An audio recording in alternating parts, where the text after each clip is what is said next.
ઘણા તો માનતા લઈને જન્મા હોય, હસી જ ન એક ગમે એમ ભગવાનનું નામ તો ક્યાંથી લે.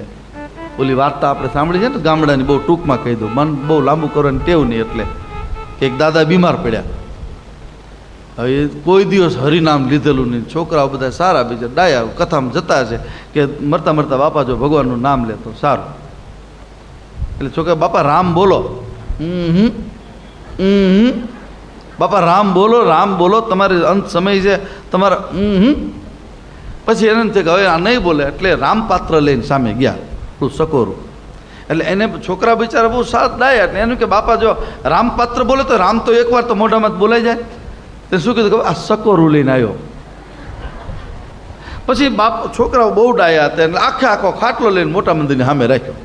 આખો ખાટલો કે બાપા જો તો રામ લક્ષ્મણ જાનકીનું મંદિર હતું. એટલે બાપા શું બોલ્યા ખબર, હવે મને ઘરે લઈ જાઓ ને, આ તો ત્રણ ઊભા જ હોય ગામે ગામ લે. પણ રામ લક્ષ્મણ જાનકી બોલ્યા નહીં.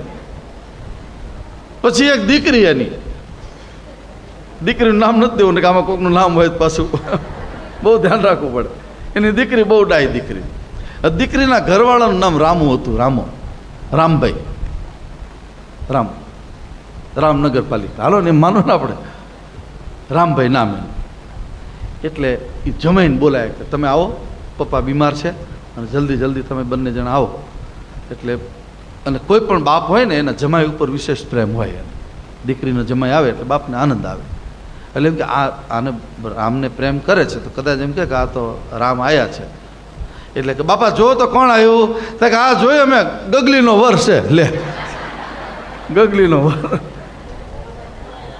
ન બોલે, કારણ કે રામે ગાયું હમણાં એમ, મન મેલા અને મહેલ જેના મોટા હોય એ ભગવાનનું નામ ક્યાંથી લે.